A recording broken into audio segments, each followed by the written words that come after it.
This is He Knows the Sport, bringing you that heat and that fire. We keeping the foot on the what? On the next.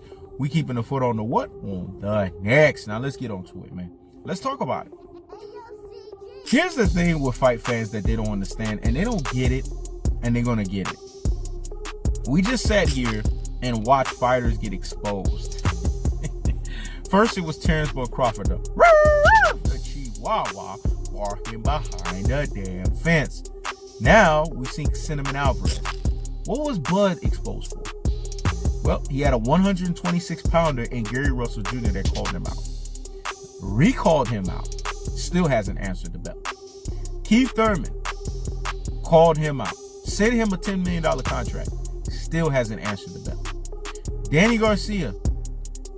Him and Terence Crawford was negotiating for a fight. Terence Crawford chose to duck him so he could fight Mean Machine. And we saw how that panned out. Kell Brook called out Terence Crawford a record 8 times. We saw how that panned out. Sean Porter, him and my buddy and me. This guy called him out 4 times. We saw how that panned out. Do you guys see something here? Do you guys see a pattern here? Your Dennis Ugas embarrassed Terence Crawford. Called him out. This guy has no inclinations or no indications or no motives to fight the upper echelon of the welterweight division. He never did. He never have, and he never will. Now we need to fast forward to Canelo Alvarez. This guy's fighting Yildirim. Let me say it again. Yildirim. Who the heck is that? This is what I'm talking about. A cherry picker. No, I know who he is. This is a guy who, if you've done your research on him, he's been the butt of all jokes in sparring. Let me say it again. He's been the butt of all jokes in sparring. That's who Canelo Alvarez is fighting. Instead of doing some heavyweight lifting and fighting a Jamal Charlo of the world. Instead of doing some heavyweight lifting and fighting a Demetrius Andrade of the world. Or fighting a David Benavidez. Or fighting a Caleb Plant. Or fighting a Caleb Smith. Or fighting a Dimitri Bivol. Or fighting an Arthur Beterbiev. These are either one of the opponents that he can fight and legitimize himself at whatever weight class he keeps jumping up and down is. I don't know. Does he fight at 160? I don't know. Does he fight at 168? I don't know. Does he fight at 175? See, this is the thing with Canelo Alvarez. You don't know where he stands in boxing. What you know with him is he is mired a history of controversy. He's mired in the history of boxing, gifting judges' decisions. He's mired in the history of paid to losers, and he's mired in the history of rehydration clauses, and he's mired in the history of cherry picking. Basically, anything that does not have to do with the sweet science and the sweet sport of boxing. He's not known as a legend because he hasn't done anything. Name me a memorable moment that Canelo Alvarez has done in the boxing ring. Hold up. Let me see. He beat Rocky Fielding. He knocked out Amir Khan. Okay. Now let's fast forward. You see, there's exposed butt going on here. Riley Romero.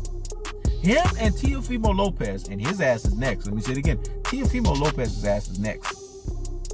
They got on a video for 20 minutes. Talked about Gervonta Tank Davis. Talked about Devin Haney and his BSL. Listen, man. I ain't against your sexual orientation. If you roll that way, it is what it is, dog. Let me say it again. If you roll that way, it is what it is, dog. I ain't got no problems with that. That's on you.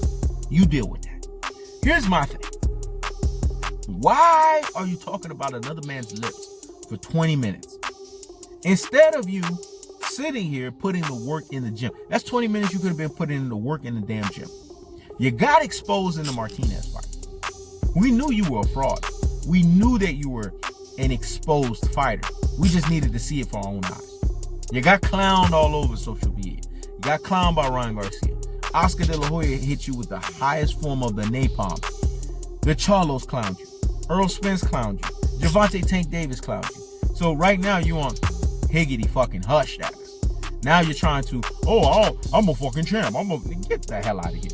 You need to run it back and reprove yourself, because technically that was a robbery 101.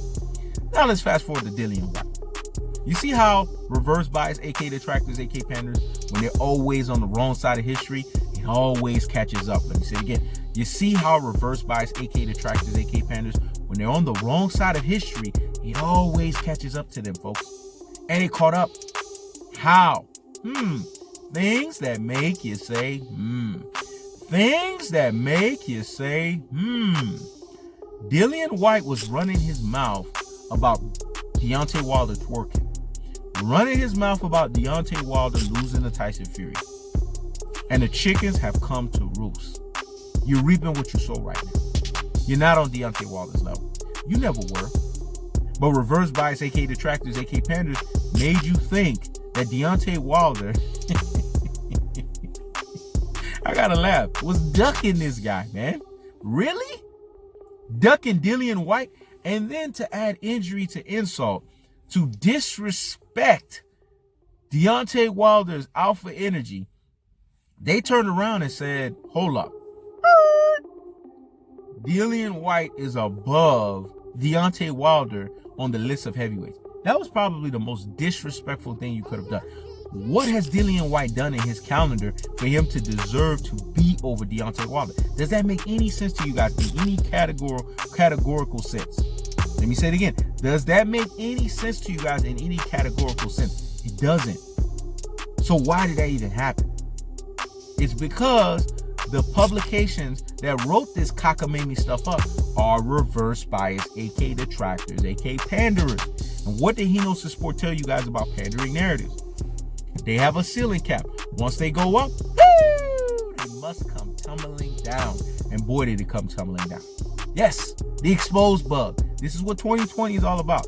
Exposing these bugs for what they are. Let me say it again. Exposing these bugs for what they are. Dillian Whyte got exposed. Because this knockout with Alexander Povetkin, not only did it expose him, even Bob Arum was like, this motherfucker was so worried about the WBC champion. Look at him now. Bob Arum clowned him. Look at him now. You're worried about the wrong thing. There's a cardinal rule in boxing that says, focus about the opponent that's in front of you. Let me say it again. Focus about the opponent that's right in front of you. And that's what Dillian Whyte didn't do. He dropped the freaking ball because he was feeling himself, because reverse bias, aka detractors, aka panders, made him think he was higher than what he really was. He got knocked down to his truest and his most proper levels. So this knockout, we're savoring this one. Because you guys, in erroneous fashion, told us he was better than Deontay Wilder. So we're going to savor this one for a little bit.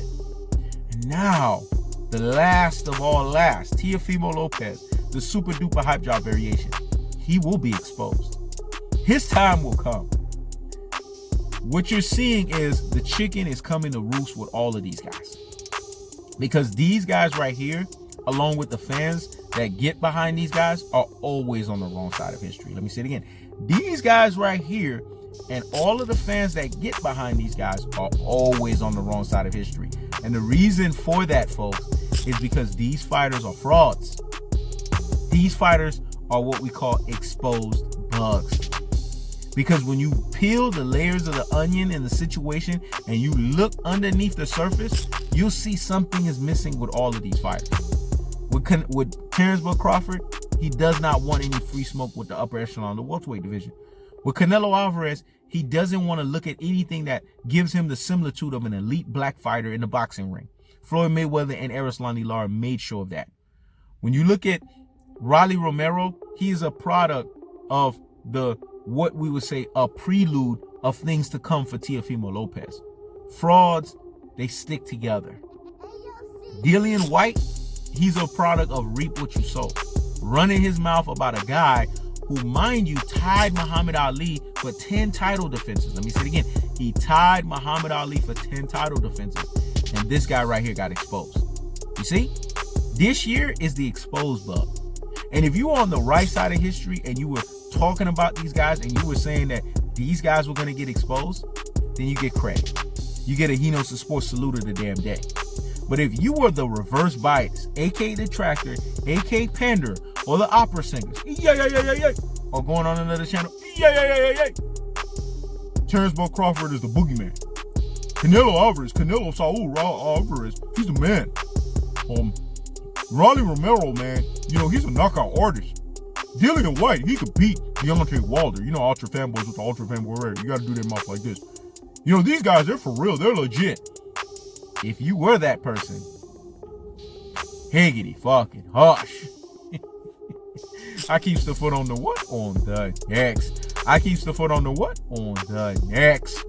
The truth hurts, but it will set you free. And like He Knows the Sport always say, the truth will always have its day. This is He Knows the Sport. Check it out.